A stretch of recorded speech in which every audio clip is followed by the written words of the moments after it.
This has to be the simplest redesign I've done so far in the series. Hi, I'm Arthur and I draw stuff. Welcome to my channel. Today I will be redesigning Applejack from the My Little Pony Equestria Girls movies.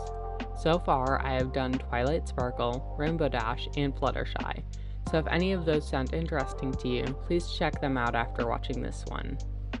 Starting with the sketch, I wanted to push her to be visually strong, giving her a broader frame than the others and showing her holding a basket filled with apples in only one arm, while holding another apple in her other hand, as if she was about to eat it or had just picked it from a tree. I struggled a lot with this, even though it seems like a relatively basic pose.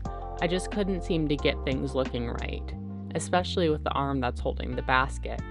I do end up fixing this later with the help of a 3D model of a wicker basket that I found on the Clip Studio Paint asset store, but that comes later. During this process, I also wanted to figure out her hair. I wanted to show her with her hair in a super low ponytail like it is throughout most of the scenes that she's in, but I just couldn't get it to look right, so I went with a basic braid instead. If you have seen any of my other videos so far, you would know that I like to draw out the base form of the body before sketching the clothes. I do this because the clothes themselves have some thickness to them, and if I don't draw the body underneath, I may run into issues where the clothes appear skin tight when they're not meant to, or are cut into areas where they wouldn't be able to go. For example, a fold on the elbow might cut in too far. Placing the body first also helps when it comes to adding folds and creases, giving the clothes a much more natural and realistic appearance. While I still need to learn more about drawing clothes, this method helps me a lot. For her outfit, I decided to go with basic flannel tucked into a pair of jeans. I also have her sleeves rolled up for a little bit of extra detail. You may also notice that I gave her a much flatter chest than many other fan depictions do. This is mostly just to make her more visually distinct from the other characters, but I also think a smaller chest suits her better. Applejack is one of the few characters that I never really identified with. I never disliked her by any means, but I also never really paid much attention to her either. When it comes to the way that she's presented in the Equestria Girls movies, I feel the same. Despite that, I do feel like she has a relatively strong base to work from when it comes to her design, and not many changes are needed. My biggest issue with her design is actually just her body type. While her outfits could also use some work, showing her as such a strong character without any hint of muscle is just unrealistic.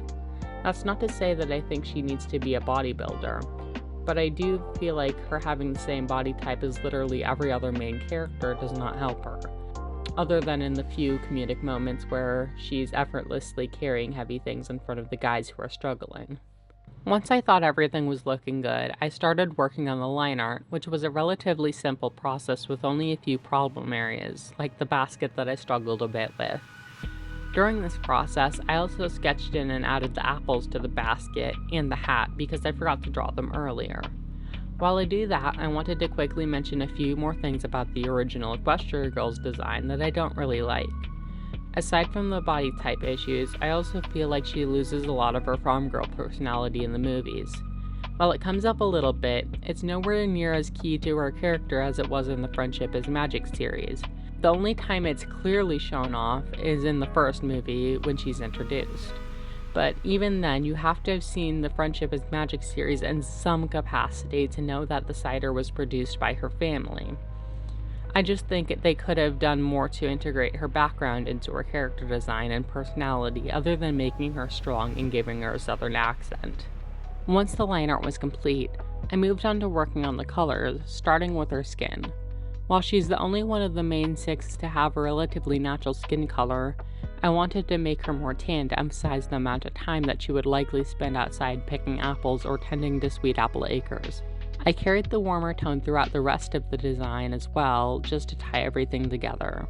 This time opting to simply reference the original colors rather than color picking directly to make them slightly more cohesive and work better in this context. This was especially important when it came to her hair, as I wanted it to be a more natural blonde color instead of the unnatural yellow that she's given in her original design. With her clothes, I wanted them to look like they've been worn down for years, so I chose a more desaturated color. I think this worked out well, but if I were to do this again, I think I would have added a few patches to indicate that the clothing had been worn to the point of holes forming. Last but not least, I took the time to shade everything and color the line art.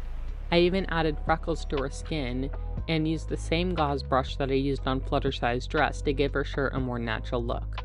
I also used a cross-hatching brush on her hat and basket to emphasize the woven nature of the materials.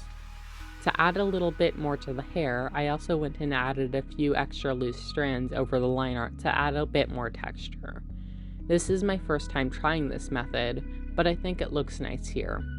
Finally, I once again used Black Griffin's work on DeviantArt to make Applejack's cutie mark, and added an image of her pony counterpart to complete the background. If you enjoyed this video, please let me know your thought in the comments. A like and maybe even subscribing also helps a lot. With that out of the way, all of the references that I used will be linked below. Until next time, see ya!